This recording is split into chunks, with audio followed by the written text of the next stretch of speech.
Hey y'all, it's Rebecca, and in today's video we are doing Reaper Rewards week 3. So the last 2 days you've seen me build my sim, you've seen me build my house, you've seen me go through week 1 and week 2. Now week 1 was a long extended version, week 2 was cut down, now week 3 here we are cut down yet again. I am only doing just the cuts for weeks 2 and 3, and 4 will be just the gameplay for the Reaper Rewards. So if you do want the extended versions, I will have them. Just look for them to be going up after the 31st of October, because they will say extended on them for weeks 2, 3, 4, and 5.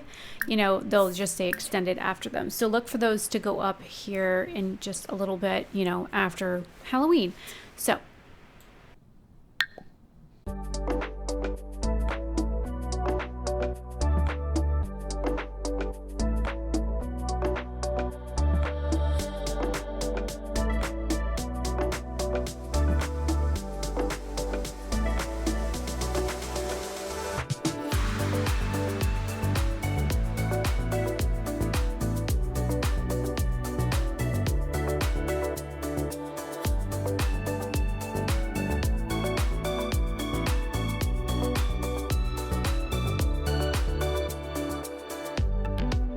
okay, so for this week, there was a couple of like cooking challenges. Of course, you have to read the Ambrosia Society. That seems to be like a weekly thing, and gardening and splicing a plant and fishing.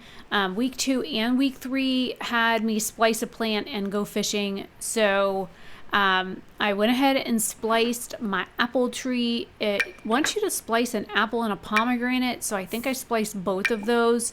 And then I needed to get my cooking skill up, and I needed to get my gourmet cooking skill up. So I went ahead and did that. Those were two big things. And then of course you got to read the ladies' miasma book again. So I went ahead and did that. This is a very, very short video. Now the whole content for all of what I filmed for week 3 was 2 hours long. Just to give you an idea of just how much I cut down. This video is just over 16 minutes long with everything cut out. So I went from 2 hours to 16 minutes. So that gives you an idea of just how much I cut out of this. Now, some of this I could have sped up, but I did not. Everything that you're seeing is 100% real time. And so there's that. That is where I am grafting in the plant, because it does say graft a shoot to a plant or research grafting, and then it says read the intro to the Green Lady's tome, which you'll see me zoom in when I finally get to reading her tome, because in week 2 I did talk about this like black miasma that was coming off of the book. I thought it was interesting that you could see that. So I wanted to make sure that in this week's episode that you could actually see, well, I mean, in today's episode, that there it is, you could see the actual black miasma coming off the book as she reads it. Look at that. Isn't that like kind of neat?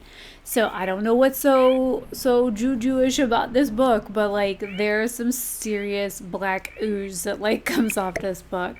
And so I wanted to make sure that I was able to like zoom in on that a little bit, so you can see it for yourself.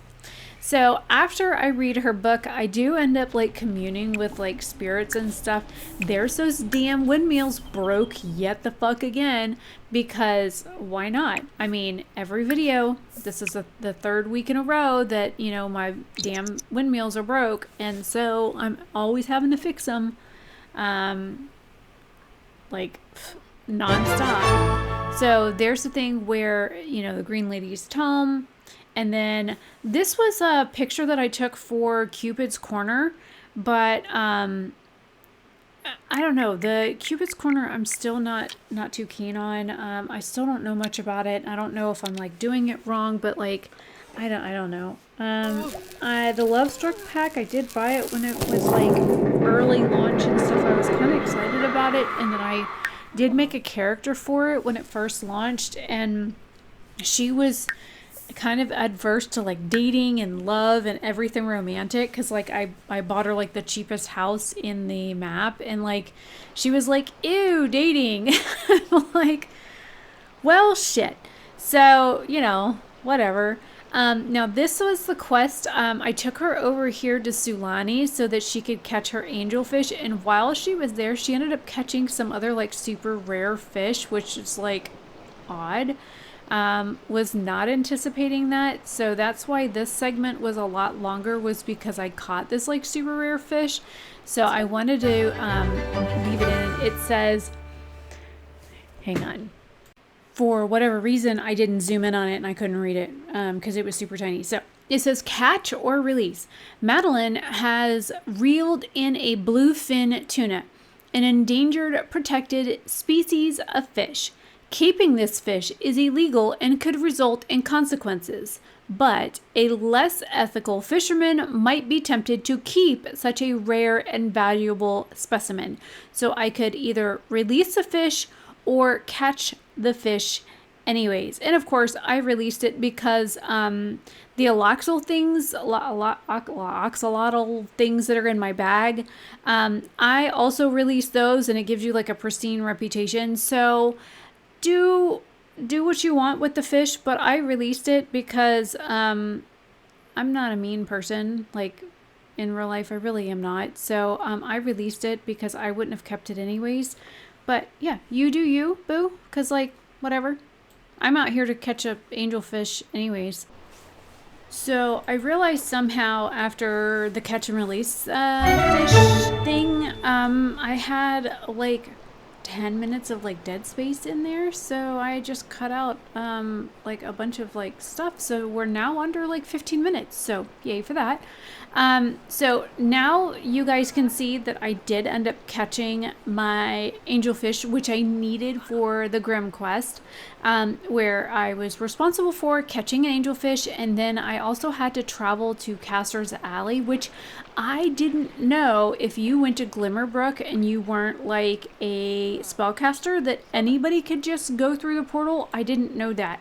So I learned something new playing this Reaper's Reward thing, because I only thought spellcasters could use that portal. So that was a learning experience for me, because of course I have to go through that portal here in order to finish that part of the quest. But so I ended up catching the angelfish, and then I end up going back to Meow's. She stays on that boat an awfully long time and doesn't like catch anything but that angelfish. So she got the bluefin tuna, and then she got the angelfish, and that was basically it. She didn't catch a whole lot of stink while she was out there. So she stood there for like 2 or 3 hours and caught like 2 fish. So I was kind of bored by that point. I was like, holy crap. So I'm surprised I didn't like have the game on like 3 times speed, because it was quite boring. But I also had to get my cooking level to 8, and then once I did that, I ended up getting the cooking level to 8, and then it said I had to get my gourmet cooking skill up. So I got the gourmet cooking skill up, but then it said, oh, I had to cook something at a gourmet cooking skill of X, Y, and Z or higher. And I did not realize that that was the stipulation. It wasn't that I had to like level the skill. It was that I actually had to not just raise the skill, but cook something of a certain skill level. So be careful when you're going over these lessons that you're paying attention to exactly what the hell it says, because, reading is fundamental, and I didn't pay attention to that. And so, yeah, that was my bad. Anyways, so here I am making my food for level 8. I think I need like fish sticks or something, because you figure I had to go fishing quite a bit, so I had a bunch of fish in the fridge anyway, so I was like using the resources that I had.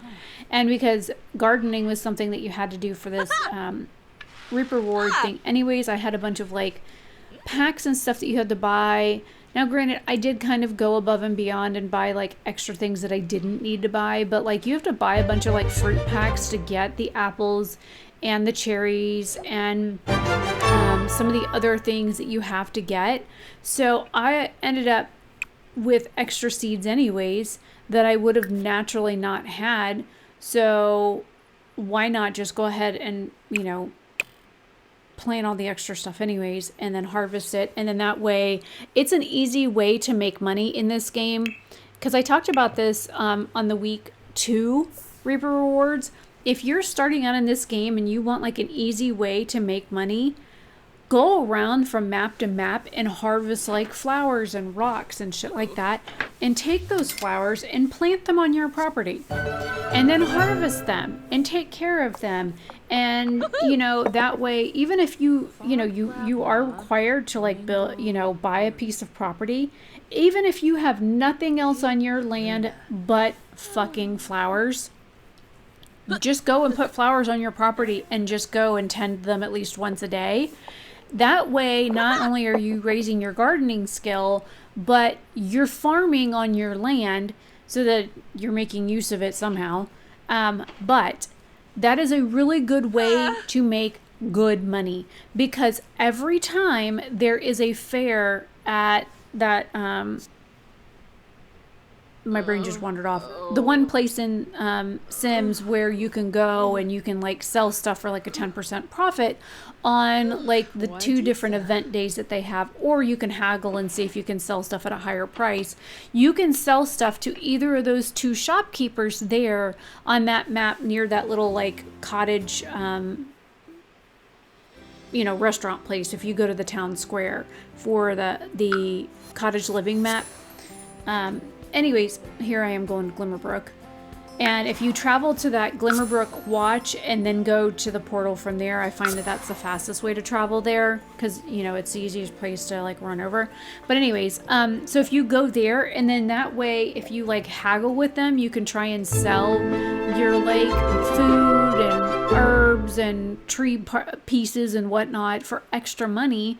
That's a really good way to like earn money really quickly in Sims. And all you did was just go from map to map and pick stuff for free. And again, if you guys want to see me do that and live off the Sims maps frugally and not like have any money in the game at all, like start off with like only enough money to buy a piece of property and that's it, and like give myself no money. And then when I earn enough money back to pay back the cost of the land, of course, give that back. Oh, this says the first ingredient. Amazing. You've lured the elusive angelfish. 2 more to go. And then I have to get my gourmet cooking skill up, or cook a gourmet cooking recipe, which is like the last thing I had to do. And then we go over the rewards. So let me know if you want me to do that. I'm happy to film that next after. I have week 5 to still film. I have week 4 to still edit, and week 5 to still film. And then week 6 will, I don't know how week 6 isn't unlocked yet, but I know when I loaded in yesterday, week 5 was still there for me to film. And it's October 27th, and I still can't film week 6 yet. So I don't know what's going to happen there. But so we got the Tradgoth buckle boots, which those aren't too bad. I mean, meh. I mean, they're okay. I don't really like them. I wouldn't wear them in real life. That looks like something the goth girl would wear. I do like little sugar skull freezer bony. That is super cute. It's like the Los de la Muerte freezer bony. It's super cute. And then a bird of paradise. That is really pretty. Dad got me into like really liking birds of paradise when I was a kid. There was this gate operator that he used to work on down in Orlando that had these humongous birds of paradise that grew on either side of the gates down at this one place in Orlando, and they were just humongous, and they always bloom about Christmas time every year. So I think they're really pretty flowers. Hard to keep up, but and then the Grim Cruiser, I think that's hilarious with the cow plant skull on the front. So, and this is something that you can buy in the store. If you want to buy a bicycle, you can. And then the batfish, I just stuck mine in the fridge because it's an actual like fish. It's like, it will rot. So those were all the rewards for this week. So leave your thoughts and comments down below. Let me know what you guys are thinking about these Reap rewards so far. Have you played this expansion? Are you into Sims 4? What are you guys liking? Are you liking the cut down version of these without the extended ones? And like I said, after I get all of the shorter ones done, I will come back and edit the extended versions for you guys, for those of you that like the longer content. And yeah. I will see you guys in the next video very soon. Have a fantabulous day or night wherever you are. Bye.